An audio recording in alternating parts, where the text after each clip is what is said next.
Hello everyone, hope आप सभी लोग अच्छे होंगे। जैसा कि आपको मालूम है, अमरनाथ यात्रा से जुड़ी हर एक छोटी और बड़ी खबरों को मैं कवर करने का कोशिश कर रहा हूं। और मैंने आपसे अपने लास्ट वीडियो में भी बोला था, जैसे ही कोई भी हेलीकॉप्टर बुकिंग से रिलेटेड अपडेट्स आएगी, वो अपडेट मैं आपको जल्द से जल्द पहुंचाने का कोशिश करूंगा। लास्ट डे मैंने मुझे याद बोला था कि 9 तारीख को 9 मई को इन लोगों का जो बिड सबमिशन प्रोसेस है, वो बिड सबमिशन का 2 बजे दोपहर का डेट है। बट वो 2 बजे दोपहर का जो डेट था कल का, यानी 9 मई का, उसे एक्सटेंड कर दिया गया।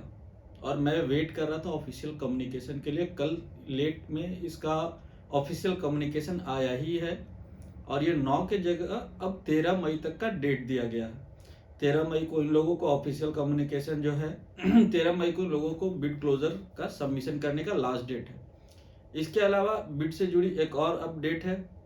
वो अपडेट ये है कि जैसा आप लोगों को मैंने बताया था कि जो SASB है, श्री अमरनाथ जी श्राइन बोर्ड, उन लोगों ने काफ़ी सारे क्राइटेरिया काफ़ी स्ट्रिक्ट रखे हैं, जो कि काफ़ी अच्छा है।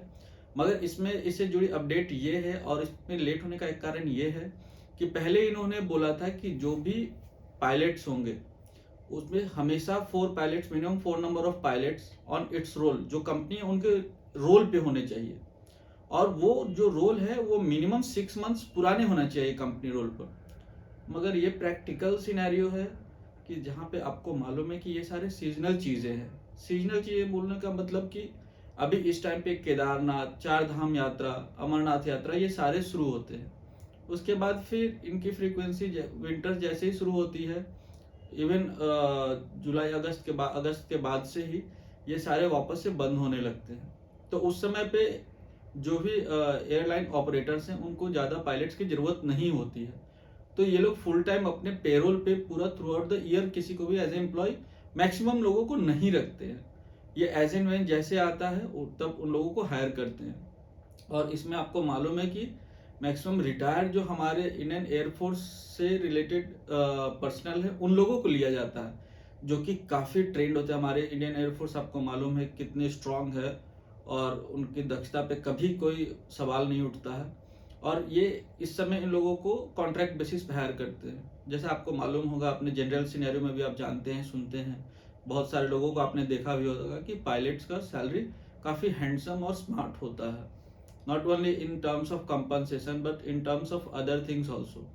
जो बेसिक सैलरी होता है उसके अलावा इन लोगों का सॉटे बोलते हैं, एक जो रन होता है, मान लो अभी नीलगढ़ से आपको लोअर केप तक जाने को एक सॉटे बोलते हैं, फिर एक सॉटे वापस का आने का होता है। तो उन लोगों को पर सॉटे मतलब पर उड़ान, हम जनरल लैंग्वेज में बोले तो उस पर भी उन लोगों का पेमेंट बनता है। तो इसके लिए ये लोग हमेशा कॉन्ट्रैक्ट बेसिस पे हायर करना ज़्यादा प्रेफर करते हैं, जिससे कि इन लोगों का कॉस्ट सेविंग हो सके। इन लोगों को बोलने का मतलब है जो भी एयर ऑपरेटर्स हैं, जैसे UT एयर इंडिया है, फिर आपका हिमालयन हेली सर्विसेज है, ग्लोबल वेक्टर है, जो जिन लोगों ने पार्टिसिपेट किया है, और अभी तक ये ऑफिशियल नहीं है, बट ये 4-5 कंपनीज जो हैं यही मोस्टली पार्टिसिपेट करती हैं हर बार, इसीलिए मैं बोल रहा हूँ। तो ये तो एक अपडेट था कि अब 9 तारीख से ये 13 तारीख हो गया। और उसमें जो टेंडर में क्लॉज डी था, कोरिगंडम में ये बोला गया है कि पहले 6 मंथ्स के उनके पेरोल पे होना चाहिए था। इसको उन लोगों ने, SASB ने विड्रॉ कर लिया। उन्होंने बोला है ठीक है, आपका फुल टाइम एम्प्लॉय होना चाहिए और उनको एक्सपीरियंस होना चाहिए। अगर आप चाहेंगे तो मैं आपको पढ़ के बोल भी दूंगा। ये बोलता है the bidder must have a minimum of 4 pilots on its roll, each of whom is duly trained authorized to fly the helicopters offered in the tender documents, with specific reference endorsed in the flying license issued by the competent authority, and who should have been in the direct employment of the bidder। बस यहीं तक रखा गया, जो कि पहले था who should have been direct employment for a minimum period of 6 months on the date of bidding। तो ये क्लाउज को 6 मंथ्स वाला क्लाउज को विड्रॉ कर लिया गया। तो ये सबसे इम्पोर्टेंट अपडेट था दोस्तों। इसके अलावा आपको मालूम है कि SASB के वेबसाइट पे भी अपडेट कर दिया गया है। अभी आपको जो 2019 दिख रहा था वहाँ पे 2022 आ गया है। लिंक नीचे जो होम पेज की वेबसाइट के नीचे में है, वो लिंक भी अपडेट हुआ। हालांकि वो प्रॉपर काम नहीं कर रहा है। आप UT एयर या किसी और को क्लिक करोगे तो वो कहीं और चला जा रहा है।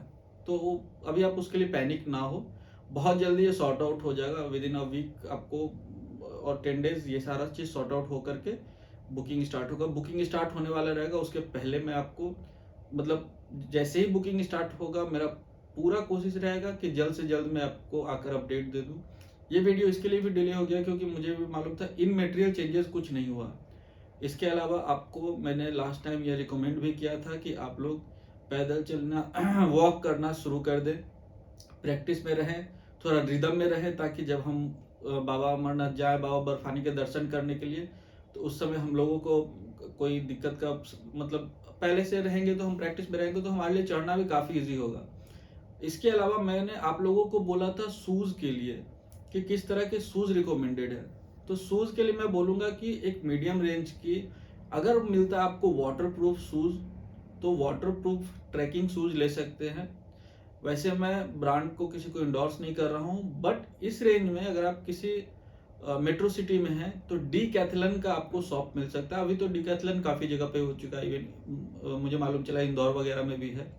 तो आप डीकैथलन से जा करके 2000 के रेंज तक का जूता ले सकते हैं। अब आप लोगों में से कुछ लोगों को लगेगा 2000 का शू लेना है, तो आपको ट्रैकिंग शू महंगा ही आता है।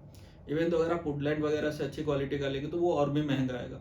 डीकैथलन मैंने इसके लिए नाम लिया क्योंकि डीकैथलन एक इकोनॉमिक बजट में स्पोर्ट्स शूज़ और स्पोर्ट्स इक्विपमेंट्स बनाती है और काफ़ी अच्छी मानी जाती है बाहर की कंपनी। तो आप एक बार ट्राई कर सकते हैं। अदरवाइज कोई भी आपको ढंग का शू जो है वो मिल जाएगा। अगर आप कोशिश करेंगे कि अच्छे ब्रांड में जाने का तो वो और आपको कॉस्टली पड़ेगा। और जहाँ तक आपको रेनकोट और इसका बात है, तो रेनकोट भी मैं आपको रिकमेंड करूँगा, डिकैथलन से आप ले सकते हैं। वो तकरीबन आपको 500-600 के रेंज में ठीक ठाक आपको मीडियम रेंज में आ जाएगा। और ऐसा नहीं है कि आप सोचें कि नहीं मुझे 100 रुपये वाला लेना। मैं 100 रुपये में कोई बुराई नहीं मानता हूँ, बट आपको ये समझना होगा कि जो चीज़ 100 रुपये मिल रही है उसकी क्वालिटी, और जो चीज़ ऐसा नहीं कि पैसे के कारण ही क्वालिटी एक हो। ऐसा लोगों को लगता है कि नहीं महंगी चीज़ हमेशा अच्छा होगी, ऐसा नहीं है। मैं ये नहीं बोल रहा हूँ। It depends all upon you. You can go, you can explore, there are variety of options in the market. But मैं सहूलियत के हिसाब से मैं आपको बता रहा हूँ कि डिकैथलन के पास अच्छा कलेक्शन है। इवन तो मैं वुडलैंड में भी गया था, वुडलैंड के पास भी कलेक्शंस है ट्रैकिंग शू के लिए। आपको मालूम है वुडलैंड हमेशा अच्छा माना जाता है। वुडलैंड थोड़ा कॉस्टली हो जाता है, तो आप अपने हिसाब से अपने बजट के अकॉर्डिंग देख सकते हैं। मैं किसी को फोर्स नहीं कर रहा हूँ, बट आपके पास एक अच्छा ट्रैकिंग शू जो कि वाटरप्रूफ हो तो और भी अच्छा हो जाएगा। It will be icing on the cake. Reason being कि वहाँ पे मतलब क्लाइमेट बहुत फास्ट चेंज होता है। अभी आपको धूप है, थोड़ी देर में बारिश हो जाएगा। तो इससे क्या होगा कि अगर आपने ट्रैकिंग शू बहुत अच्छा लिया लेकिन वो अगर वाटर एब्जॉर्ब कर लिया, वाटर रेजिस्टेंस नहीं है, तो फिर आपको बहुत अनकंफर्टेबल सा फील होगा। अगर आप मान लो रेनकोट लिए हो, रेनकोट अच्छे क्वालिटी का नहीं है, उससे पानी अगर अंदर सिप हो गया तो फिर पूरा आप अंदर से गीले हो जाओगे। तो ये सारी चीज़ हम इसके लिए इतना सारा चीज़ लेते हैं कि अपने आप को प्रोटेक्ट कर सके आउटर इन्वायरमेंट में। बाकी तो खैर कोई दिक्कत नहीं है। आप लोग काफ़ी समझदार हैं, आप उसके हिसाब से डिसीजन ले सकते हैं। जैसे ही कोई भी अपडेट आता है दोस्तों, मैं आपको फिर आकर बताऊंगा। आज का वीडियो में यही समराइज कर रहा हूँ कि अब 9 तारीख की जगह 13 तारीख को बिड सबमिशन का डेट है। होपफुली 13 तारीख को बिड सबमिट हो जाएगा। और बिड सबमिशन में डिले होने का कारण ये है कि बिडर्स ने डिमांड किया था कि they want to change clause 8D था टेंडर का। तो टेंडर 8D में जो भी था 6 मंथ्स कंटिन्यूस एम्प्लॉयमेंट, उसको सिर्फ इसको विड्रॉ किया गया, बाकी सारा क्लाउज सेम रखा गया। ठीक है, तो उम्मीद करता हूँ दोस्तों आप लोग से जल्द फिर नेक्स्ट वीडियो में मिलूंगा। जय बाबा बर्फानी, भूखे कौन प्यासे को पानी। जल्द से जल्द मिलने की तमन्ना रखता हूँ।